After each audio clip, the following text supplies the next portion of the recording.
Howdy folks, I'm AG Squared and today I'm going to show how I saved anywhere from $150 to $250 simply by fixing this fence here as a DIY do-it-yourself project.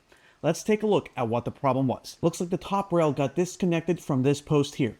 The fix, as easy as installing a new top rail to both posts, right below the existing one.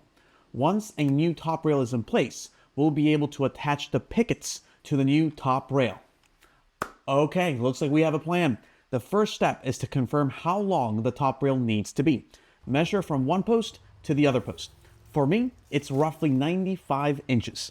Next, time to buy the materials and get out the tools we'll need. Goes without saying, we'll need the top rail, which I got for around $5 or so. I also used a tape measure earlier. I'll need a triangle, a Black & Decker quarter jigsaw, or you could just ask someone at Home Depot to cut the rail for you as long as you give them the size that you need. I don't show it here, but you'll also need a drill and some exterior screws. Since I didn't have my rail cut, that'll be the first thing to do. I take my tape measure, mark where I want to cut, then use my triangle to draw a straight line to guide as I cut. Now to cut this rail to size. While I cut, let me show the technique for screwing the rail to the posts. To do so, you'll want to take a drill bit and first drill straight, just enough to make an indentation. Then angle the drill bit as shown here and finish drilling through. Now you'll have a much easier time taking a screw and drilling it through the rail and into the post.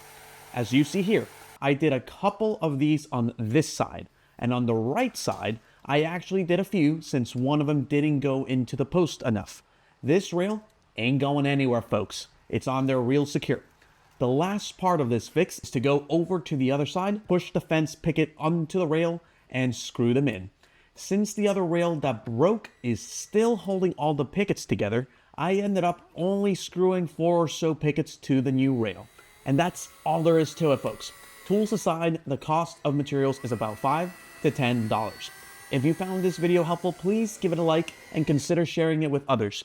And also, go ahead and check out my channel for more DIY do-it-yourself repairs, maintenance, and renovation projects. Thank you for tuning in, and till next time.